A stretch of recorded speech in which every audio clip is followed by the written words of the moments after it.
علی سیدنا و مولانا محمد وعلی آلہ وصحبہ کما تحب و ترضا عدد ما تحب و ترضا۔ عزیز طلباء، ساتھی، اللہ جل شانہ کا احسان ہے کہ اللہ تبارک و تعالی نے آپ کے ساتھ بیٹھنے کی سعادت نصیب فرمائی، اور اللہ جل شانہ نے آپ کو علم کی طلب کے لیے اللہ نے منتخب فرمایا۔ سب سے بڑے اس کائنات میں سب سے بڑی جو طلب ہے وہ علم کی طلب ہے۔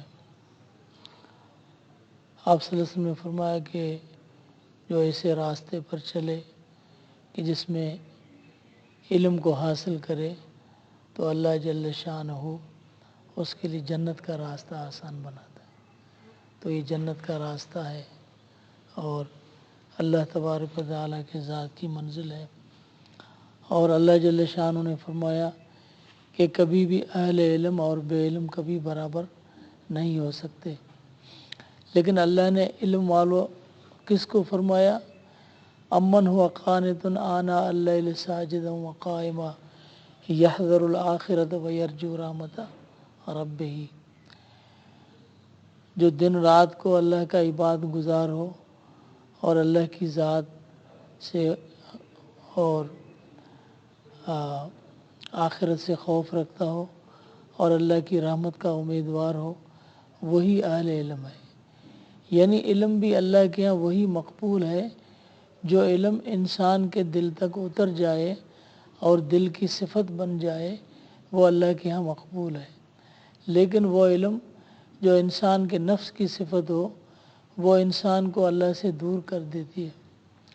کہ حدیث میں ہے کہ ایک بہت بڑا عالم اللہ کے ہاں پیش بھی ہوگا اور اللہ جل شانہ فرمائیں گے کہ میں نے تجھے علم دیا تو تو نے کیا کیا؟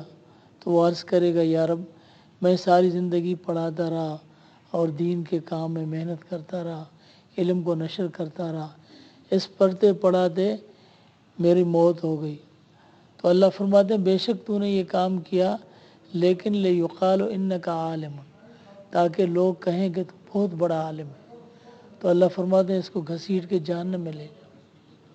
یعنی ایسا علم جو انسان کے نفس کی صفت ہے تو وہ اس کو جہنم کی طرف لے جائے گا، لیکن یہ علم جو اللہ کی صفت جو انسان کے اندر ہو، اسی لیے کہتے ہیں کہ انبیاء کرام علیہ السلام کی محنت وہ یہی تھی کہ ہم اپنی نیتوں کو خالص کریں۔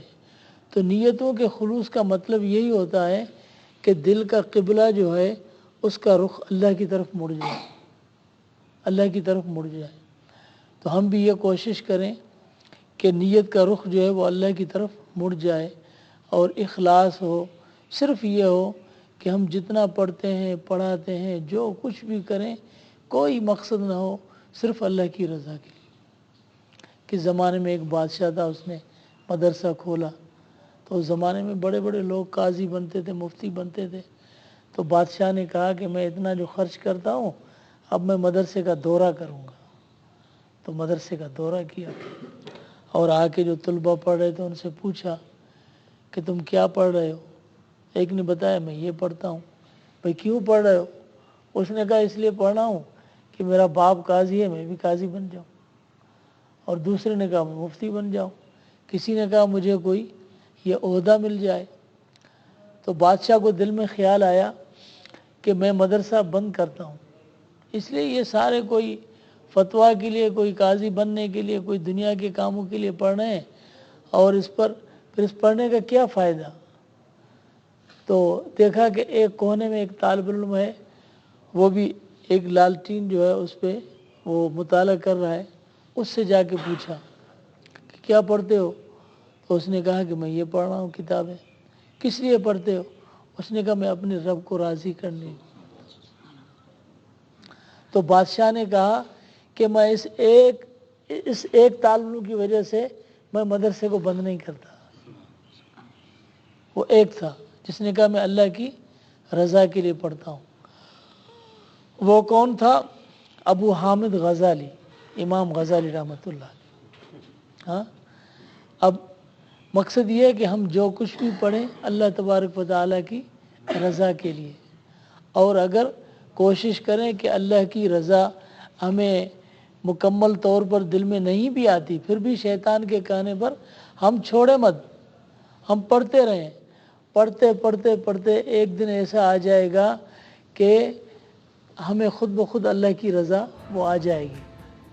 جس طرح حضرت سفیان ثوری رحمۃ اللہ علیہ وہ فرماتے ہیں طلبنا العلم لغیر اللہ فابا ان یکون الا للہ، ہم نے علم پڑھا تھا اس وقت ہماری دل میں اللہ کی رضا نہیں تھی، لیکن جب پڑھ لیا تو ہم نے علم جو ہے انہوں نے ہمیں کسی چیز کا نہیں چھوڑا، صرف اللہ کا بنا دیا۔ تو انشاءاللہ یہ علم جو قرآن کے حدیث کے یہ جو علم ہے یہ طلب اور محنت ہمیں خود بخود اللہ کی رضا کی طرف کھینچ کے لے جائے گی، اور یہ آپ حضرات کی برکت سے اللہ جل شانہ نے کتنی بڑی روشنی رکھی ہوئی ہے۔ یہ سمجھو ایک حدیث میں ہے کہ اللہ جل شانہ کسی قوم پر عذاب مسلط کر دیتا ہے، مقرر کر دیتا ہے، پھر ایک بچہ جو کسی مکتب میں بیٹھ کر الحمدللہ رب العالمین پڑھتا ہے تو 40 سال اس سے عذاب ہٹ جاتا ہے اس قوم سے۔ تو الحمدللہ کی کتنی برکات ہیں، یہ قرآن کریم کی برکات ہیں۔ اللہ جل شانہ ہمیں اس سے مستفیض فرمائے۔ اللہ تبارک و تعالی ہم سب کو اخلاص کی دولت سے نوازے، اور اللہ ہم سب کو اپنا بنائے، ہاں اپنی رضا والا، اپنی ذات والا، اپنی محنت والا اللہ میں بنائے۔ اللہم صلی وسلم وبارک علی سیدنا و مولانا محمد وعلی آلہ وسلم رب اغفر وارحم وانت خیر بجاہ النبی الکریم صلی اللہ تعالی علیہ محمد وعلی آلہ وسلم۔